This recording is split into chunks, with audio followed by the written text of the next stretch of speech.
Right, this time we're going to take a look at an advanced way of using System Restore.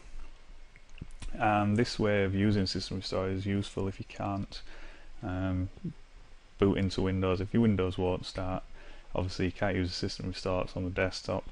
So there is a way of actually accessing System Restore from your Windows disk. Now, before you try this, before you go any further with this,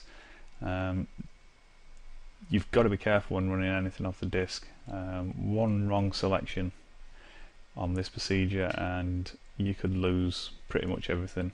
You basically reinstall Windows and then it becomes a bit of a nightmare to get your data back. It's not impossible, but it's always best to only use this as a last resort. And if you are going to use this, make sure that all your important data is backed up.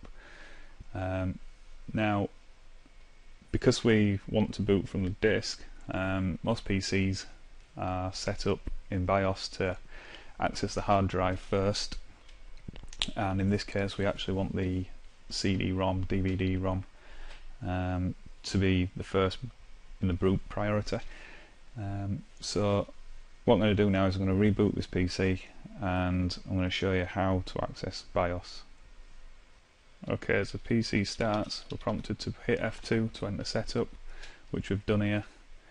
And again, every PC can be different, they all have different ways of accessing the setup, but they'll usually tell you right at the beginning. The first splash screen that you get is usually how to enter setup. So whichever key it tells you, in this case F2, we'll just tap F2 and now we're in the BIOS setup. Now again, be careful what you alter in here, because one wrong move in here and again you'll find that your PC won't boot. So what we want to do, most BIOSes are the same, is we want to shift across to boot and then drop down. And as I said earlier, you'll see that hard drive is number 1 in the list and CD-ROM is number 2 with removable devices after that. So what we want to do is we want to move CD-ROM to the top. And you'll see an explanation on the right hand side there how to move things up and down. In this case we just press the plus arrow. And then we hit F10. Now we've already got our Windows 7 disk in. You will need the disk in because once you confirm here by entering yes, the PC will reboot and then it'll ask you to hit any key to boot from CD, DVD, whatever your medium is. So we'll go ahead and do that. So if we select yes, PC is going to reboot, we'll let it boot through there, and then we're going to press any key to boot from DVD. And it's now going to launch the Windows setup.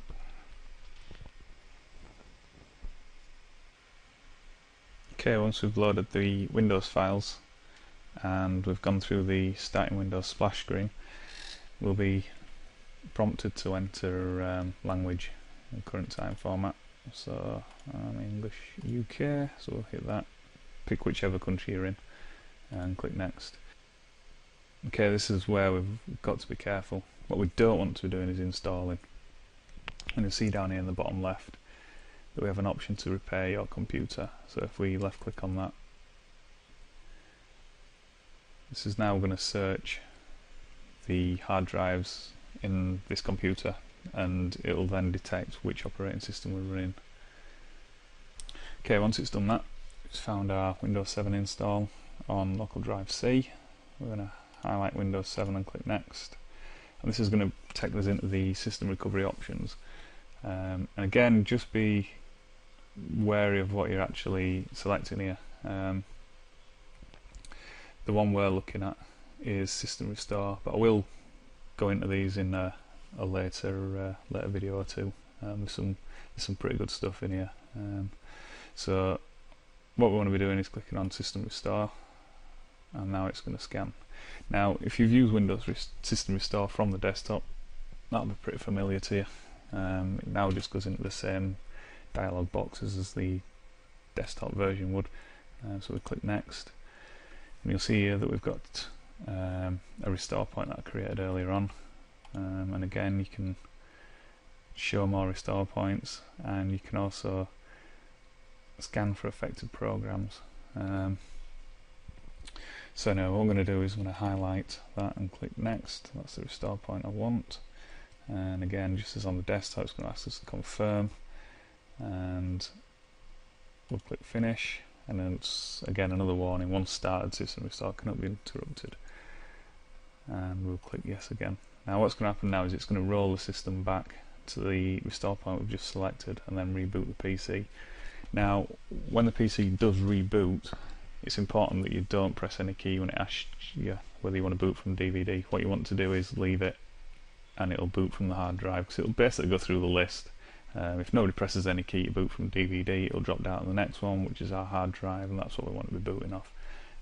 So again, once we get into the reboot stage here, just don't press any keys when it asks you to boot from DVD.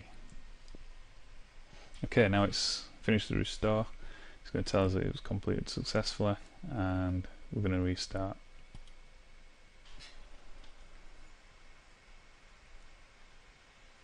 Okay, don't press any keys, let it boot to hard drive.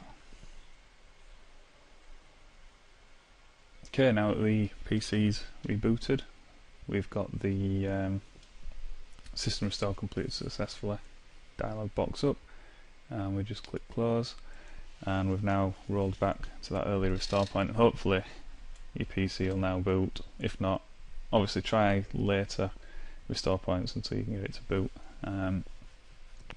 Just one other thing to clean this up now is when we restart the computer, we need to go back into the BIOS and alter the boot priority again. I mean, it can be left the same, but it just adds that extra dialogue when it's booting up, you know, press any key if there's a bootable drive in there. So again, we hit F2, and then we skip across to boot, down, and then we'll just press the plus key. Again, your BIOSes, you know, tend to differ a little bit. So we've now got the hard drive and the CD-ROM back at the top.